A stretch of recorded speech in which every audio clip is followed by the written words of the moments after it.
I saved my brother from bankruptcy and made him a director in my company because I believed family comes first. But once he had power, he sabotaged me and told the team women aren't meant to lead. So I proved him wrong. The biggest mistake I ever made started with love, not romantic love, familial. That bone-deep loyalty that says he's your brother, you help him. Even if it costs you everything. I run a mid-sized tech consultancy based in Chicago, 34 employees, 12 contractors, and a ridiculous number of group chats. It wasn't always like this. I started the company out of my one-bedroom apartment with nothing but a refurbished MacBook and 2 clients who paid late. That was 6 years ago, now we're pulling 7 figures annually. I should have felt proud, but last year I got blindsided. It started when my younger brother Roman, he's 33, I'm 36, called me out of nowhere. I hadn't heard much from him since he moved back to our hometown in Indiana to figure things out after his third failed startup. He didn't even ask how I was, instead he launched into a story about how one of his former partners had sued him over an intellectual property dispute and he was on the verge of bankruptcy. I just need a place to land, he said, a chance to reset. I should have said no, but our parents, Dad, especially, always made it clear that Roman was the visionary in the family. I was the steady one, the reliable daughter, the one who'd drive home for holidays, clean the dishes, and listen to Roman's rants about how traditional jobs were for sheep. Still, I helped. I flew him to Chicago, put him in a short-term apartment rental on my dime, and brought him in as a director of strategy. I even gave him a 6-figure salary and a seat at the weekly exec meetings. My CTO, Carla, raised an eyebrow at first, but I brushed it off. He's family, I said. For a few months, it worked. Roman came in with big energy, slick presentations, clients liked him. My dad called to say, told you he just needed a platform, but then things started to shift. Carla told me Roman had been taking meetings without her. Then Julia from HR said he was constantly dropping hints that he was technically co-running the company now. And during a team offsite, someone anonymously submitted feedback that leadership was starting to feel gendered and divided. At first I blamed myself, maybe I'd overloaded him. Maybe I was being paranoid. Then at our Q2 kickoff, Roman interrupted me in front of the whole company to say, let's not get bogged down in feelings, let's keep this high level and focused. I had been explaining the new wellness benefits package. The air in the room shifted. Afterward, Carla pulled me aside. He's undermining you, everyone sees it, you need to do something. That night I checked our internal Slack logs. Roman had created a private channel called Leadership Reform and added 4 male team leads. The conversations were brutal. Too many soft policies lately. We're not a therapy group. I respect her hustle, but women just don't command a room the same way. The worst part? My dad agreed.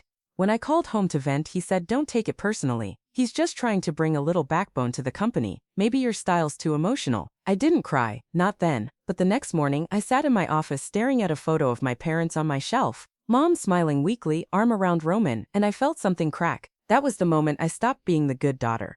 The loyal sister. The one who cleaned up everyone's messes. I called Carla. I want everything documented, I told her. Slack messages, meeting logs, HR complaints, all of it. She didn't even blink. Already started, she said, and that's when I began building my case. The voice memo wasn't supposed to reach me. It was a casual Friday, the kind where people wear sneakers and meetings turn into coffee runs. I was working from home, still in leggings and an old hoodie, when Carla texted me, check your email. Subject, you need to hear this. Attached was a 5-minute recording. A team happy hour held at some overpriced rooftop bar downtown. Roman's voice was crystal clear. I'm not saying she's bad at her job, he said, already 2 drinks in, sounding relaxed. But this company's outgrown her. You can feel it, right? The energy's different. She's too conflict avoidant. She's not aggressive enough. She tries to be everyone's friend. A pause, laughter. Then another voice. Greg, our head of product. It's true, we need someone who can close deals and stop obsessing over culture surveys. Roman again, louder now. Exactly, we need someone who leads, not someone who's still trying to prove women can be CEOs. I paused the audio, my stomach turned, but it wasn't over. You know what our dad always said? Roman added, almost fondly. Women make great teachers, nurses, HR, but leadership's about command. You don't ask people to follow, you make them. And I gave this man a title and 6 figures. Carla had CC'd HR and legal. She added a brief note. Multiple complaints pending. We're ready when you are. I didn't respond right away. Instead I drove. Not anywhere special. Just got in my car and started moving past the lakefront, past the boutique neighborhoods, into a quiet suburb where no one knew my name. I parked near an empty park, sat on the swings like a kid, and let the audio play again. I thought about the sacrifices I made, skipping my best friend's wedding to finish a pitch, taking on 2 mortgages to float the company during its first rough year. letting Roman live in a luxury apartment while I was still clipping coupons for Costco. I gave him everything, and he turned it into a war. When I got home that night, I made two decisions. First, I promoted Carla to COO. Officially, I gave her full operational control and a raise that matched Roman's. I also called Greg into a formal hearing, one I personally chaired, and gave him 30 days to either complete gender sensitivity training and apologize to the staff or resign. Second, I pulled Roman's financials. My accountant Peter found something within hours. Did you approve a vendor contract for $12,800 labeled leadership consulting? No, I said immediately. Why? Peter sighed, because Roman did. Without proper documentation. And guess what? The vendor doesn't exist. The address is a UPS store in Indianapolis. The rage that built inside me wasn't explosive, it was quiet, focused, cold. Roman wasn't just undermining me, he was embezzling. I called my lawyer that night, Shira, a razor-sharp woman who once negotiated 3 settlements in a single day without breaking a sweat. She reviewed everything, the Slack threads, the voice memo, the forged contract. Then she leaned back in her chair and said one sentence I'll never forget. Do you want to protect the company or destroy him? I blinked. Can I do both? She smiled. Then here's what we do. Step 1. Lock Roman out of all financial authorizations. Step 2. Freeze discretionary spending and issue an internal audit announcement to all department heads. Step 3. Hold an all-hands meeting without him. That Monday, I walked into the office wearing a black suit I hadn't touched since our last investor meeting. Carla stood beside me in a navy dress with quiet steel in her eyes. I could feel the tension in the air. Eyes darted. Conversation stopped. We stepped onto the platform. I didn't use slides, didn't clear my throat, just spoke. I know there's been confusion lately about leadership direction, I began, so let me clarify. I listed the changes, Carla's promotion, the audit, the new policies on conduct. And moving forward, I added, I expect every voice at this company to be respected, not just tolerated. Respected. There was silence, then clapping. It wasn't thunderous, but it spread. Carla gave me a quick nod, and for the first time in months, I felt like I was back in control. Roman, meanwhile, didn't take it well. He stormed into my office that afternoon like it was a courtroom. What the hell is this? He hissed. You're gutting my division. No, I said calmly. I'm cleaning it. He laughed. You think you can just override me? I've got allies here. I know, I said. We've had several conversations already. His face paled. I slid a manila folder across the desk. Inside, a termination letter, copies of the forged contract, and a detailed breakdown of the embezzlement. You're being removed for cause, I said, effective immediately. Roman didn't speak. He looked at the folder, then at me. Then, as if he were still holding on to some delusion of power, he scoffed. Dad's going to lose it. I met his eyes. He already did. It took less than 24 hours for my parents to get involved. I should have known Roman would run straight to them. That's always been the dynamic. He creates the chaos, I clean it up. But this time, I was the storm. I was eating a late dinner when my phone lit up. Mom. I let it go to voicemail. Then Dad called. And kept calling. By the time I finished washing dishes, I had 3 missed calls, a voicemail from my mother asking me to please be rational, and a text from Dad that said you had no right to humiliate your brother like this. No right. As if the company I built, the money I earned, the name on every single contract didn't mean anything. I didn't respond, but they showed up anyway. The next morning, I walked into the office to find my parents sitting in the lobby. Dad stood first. We need to talk, he said, commanding, unshakable, like he was still in charge of something. I have 10 minutes, I replied. We walked into a conference room. Mom sat stiffly, clutching her purse like it held all her dignity. I understand there's been a misunderstanding, she started. There wasn't, I said. Roman lied. Roman stole. Roman created a hostile work environment. My dad shook his head. You're overreacting. No, he overstepped. I have evidence, Dad. He leaned forward, voice low. You're not just firing your brother. You're breaking this family. I blinked. He broke it. I'm just not pretending it's fine anymore. You've always been too emotional, he muttered. Business isn't personal. He made it personal when he used my company to push a misogynistic agenda. My mother finally spoke. Sweetheart, Roman didn't mean it like that. He's just strong-minded. I laughed, short and humorless. Strong-minded. He said women shouldn't lead. He called my leadership emotional. He literally forged a vendor contract and stole money. That's not strong-minded, Mom. That's criminal. But this will ruin his future, she whispered. No, he did that. They looked at me like I was a stranger. Not the daughter who sent them anniversary flowers every year. Not the one who helped them pay off their mortgage after my first successful quarter. Just a woman who had stopped bending. Roman can land on his feet, I said. He always does. With your help. My dad stared at me with a cold kind of disappointment that used to gut me. Not anymore. I'm not covering for him, I said. Not this time. That night, Roman's retaliation began. He posted a long-winded, self-pitying status on LinkedIn, painting himself as a visionary founder pushed out by corporate politics. It got over 1,000 likes. Some tech bros from his past companies commented things like, "Been there, brother," and "Real leaders get misunderstood." Worse, a few of my junior staff shared it, not with support but with questions. "Is this true? What happened?" The next day, a journalist emailed me from a local business publication. Subject line, "Seeking comment on Roman Maddox's departure from Monarch Consulting." I stared at the screen, then I made a choice. I picked up the phone and called Carla. "Let's go on record," I said. Within 48 hours, we released a joint statement through our PR rep. It didn't name Roman directly, but it was clear. Our company is committed to ethical leadership, transparency, and creating a workplace where all employees are treated with dignity and respect. We do not tolerate harassment, embezzlement, or discriminatory behavior at any level of the organization. Then I did something riskier. I gave an interview. I sat in front of a camera, looked directly into the lens, and said, "Leadership isn't about ego, it's about responsibility. When someone abuses their position, family or not, you have to act. Because protecting your values is more important than protecting your comfort." It aired that Friday night on a regional segment. The fallout was immediate. My inbox flooded with support. Women from other firms emailed to say thank you. Old clients called to say they respected the way I handled things.